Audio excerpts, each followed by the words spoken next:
And from there we went to a camp at Wetzlar. It was a transition camp, and we got a Red Cross type parcel. It had toilet articles, a comb, a toothbrush, and toothpaste, and a brush, and a sweater, a Red Cross knit sweater that all these little Red Cross ladies had been knitting all these years. I got one of them, one of their sweaters.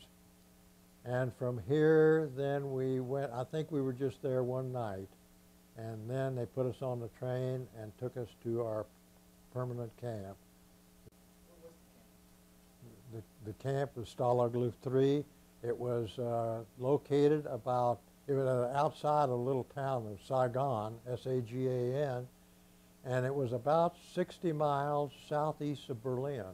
We could hear air raids on Berlin from our camp, and just the booming of the bombs and that sort of thing. It was made up of, you were assigned to a commune of about 12 prisoners, and we had a space in the barracks of about a 12 by 12 space that was surrounded by 4 bunks on 3 sides and 3 tiered bunks, which made about 12 men to a combine. And it was all a communal living. We shared everything. And our supplies from the Germans was given as a lump for our commune, and then we took care of it from there. We did our own cooking, our own cleaning, and our own housekeeping, and all of that was done communally. It was assigned, you would maybe get assigned to cook for a week, and then you would get assigned to clean up the dishes, do the cleanup work for the dishes, or you were assigned maybe a week of housekeeping in the camp. And other than that, your time was your own. You could do it however you wanted to do. There was activities.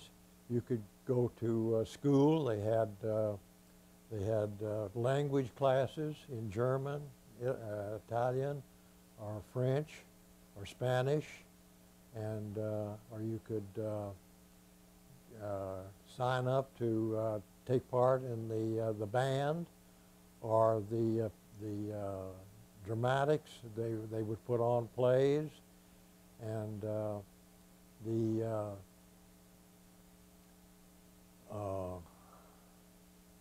Red Cross furnished. They furnished our food. I'll get to that later, but they also furnished band instruments for the band, and the YMCA furnished playing cards and athletic equipment. We had volleyballs and volleyball nets and soccer balls, football. You could play touch football or soccer or volleyball, whatever you wanted to do for your activities.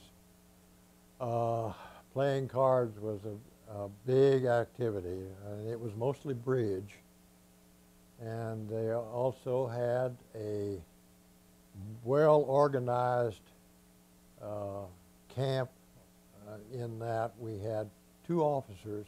We had a Brigadier General Bannerman and a Colonel Spivey. And they were the organization that was liaison between the camp, and we also had in our camp, actually the camp was laid out in a north camp, south camp, east camp, west camp, and center camp. I was in the center camp, and I have no idea where these general officers, where they were billeted in one of the camps, though.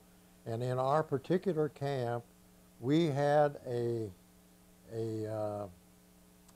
lookout at the front gate 24 hours a day. They knew exactly how many guards were in the camp and how many goons were in the camp. There were two type of Germans in the camp at all times. The goons were, or we called them ferrets. They were in. They would crawl under the things, looking for any kind of contraband or any kind of trying to escape activities. And the guards, of course, were guarding.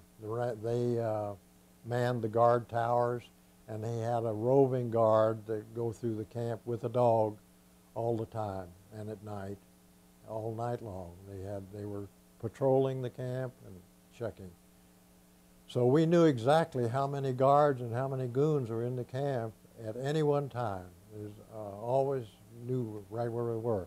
If there was a buildup of guards or goons, we knew there was going to be a shakedown. We were going to be called out for a supper to Pell, and all of our barracks would be searched.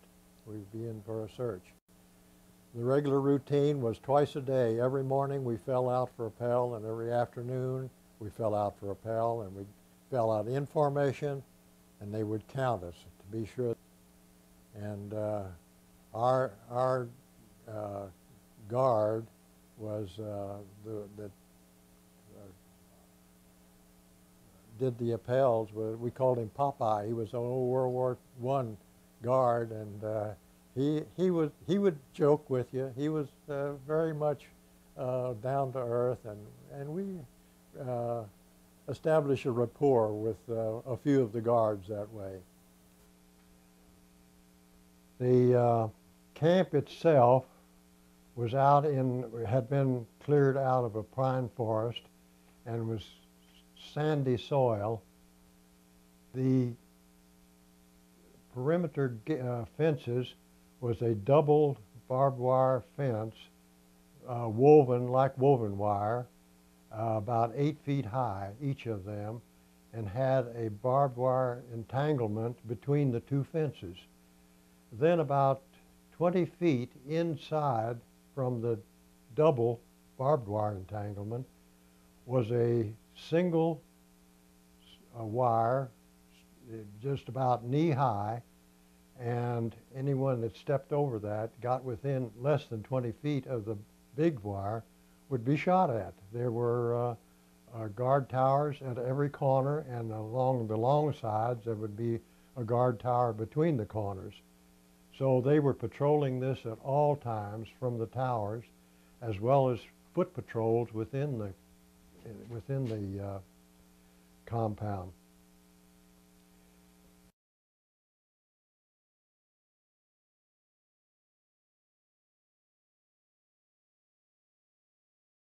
Another part of camp life was that we had a group that was totally involved in escape, and that was a thing that you had to do. You were obliged to try to escape if you possibly could. So this group would review any kind of escape plan, and if it was a good plan, they felt like it had an opportunity to be successful, they would get behind you with maps, money, tools, wire cutters, anything that you might need to make your escape feasible. And the maps, of course, were the main part of it. They were the hardest to do, but they would give you compasses or anything that would help you.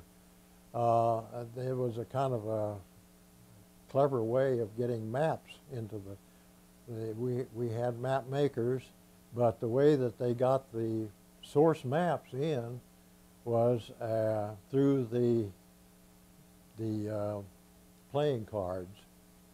They had established or developed a way to make maps on the back of playing cards, and they would come in like a regular deck of playing cards, and they were marked a certain way. We knew which ones of the decks were maps. And when they would get them in, they would take the cards in and soak them in water and peel the back off, and the back of the card would be a part of a map, and then they would reestablish these maps and make our maps, our local maps,